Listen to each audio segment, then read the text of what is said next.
మీ business ఏదైనా మీ ఊర్లో promotion చేయాలంటే అది సుమన్ టీవీతోనే సాధ్యం. ఇప్పుడే సంప్రదించండి. మరికొద్ది గంటల్లో శ్రీవారి బ్రహ్మోత్సవాలు ప్రారంభం అవుతుందనగా శ్రీవారి ఆలయంలో అపశృతి చోటు చేసుకుంది.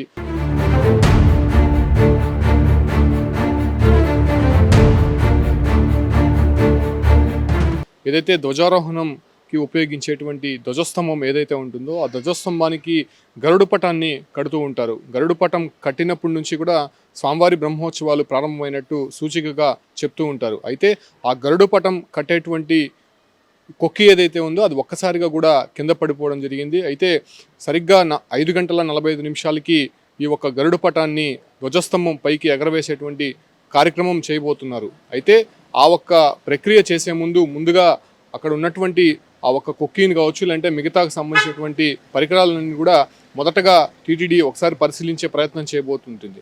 అయితే ఆ ఒక్క సమయంలోనే ఆ కొక్కి అనేది ఒక్కసారిగా కింద పడిపోవడంతో కొంత అపశృతిగా భావిస్తూ ఉన్నారు.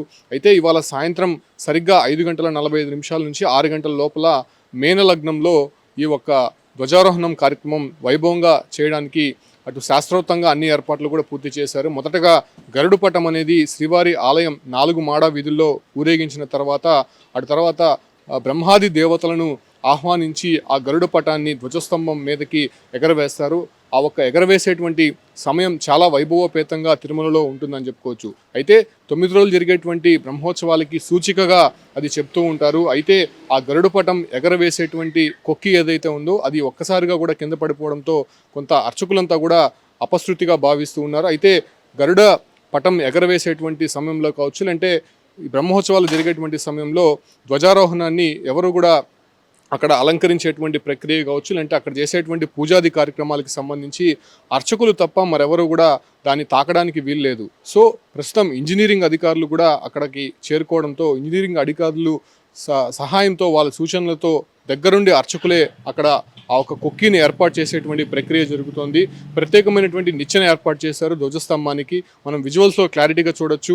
ఆలయం పైన ధ్వజ స్తంభం మనం క్లారిటీగా కనిపిస్తూ ఉంటుంది. ఆ ఒక్క ధ్వజస్తంభానికి చుట్టూరా ఒక కంచెనైతే ఏర్పాటు చేశారు. కంచెని ఏర్పాటు చేసి ఆ ఒక్క ధ్వజ స్తంభంకు ఉన్నటువంటి కొక్కి ఏదైతే ఉందో ఆ కొక్కిని మళ్ళీ తిరిగి అమర్చే ప్రయత్నం అయితే అక్కడ అర్చకులు చేస్తూ ఉన్నారు. ఎందుకంటే ఇంజనీరింగ్ సెక్షన్ సంబంధించినటువంటి ఇతర అధికారులు కావచ్చు ఎవరు కూడా ప్రస్తుతం ధ్వజస్తంభాన్ని తాకకూడదు కాబట్టి ఆ రకమైనటువంటి కైంకర్యాలకు సంబంధించి కావచ్చు, లేదంటే పూజాది కార్యక్రమాలు అర్చకులే చేయాలి కాబట్టి ప్రస్తుతం ఆ కొక్కిని అమర్చించేటువంటి ప్రక్రియ కూడా ఇంజనీరింగ్ సిబ్బంది సూచనలతో అధికారులు అయితే అక్కడ ఉన్నటువంటి పరిస్థితి. ప్రస్తుతం అర్చకులే ఆ ప్రక్రియ అనేది ప్రస్తుతం జరిపిస్తున్నటువంటి పరిస్థితి. అయితే ఒక్కసారిగా కూడా సరిగ్గా ఇంకో 2-3 గంటల్లోనే బ్రహ్మోత్సవాల ఘట్టం ప్రారంభమవుతుందనేటువంటి సమయంలోనే ఇటువంటి అపశృతి శ్రీవారి ఆలయంలో చోటు చేసుకోవడం పట్ల కొంత అక్కడ ఉన్నటువంటి భక్తులు కావచ్చు, లేకపోతే మిగతా వాళ్ళంతా కూడా కొంత అపవిత్రంగా భావిస్తున్నారు. అయితే అర్చకులు మాత్రం ఒకటే చెప్తున్నారు, అది ఎప్పటి నుంచో ఉంది కాబట్టి ఆ కుక్కీకి సంబంధించినటువంటి ప్రక్రియ మరమ్మతులు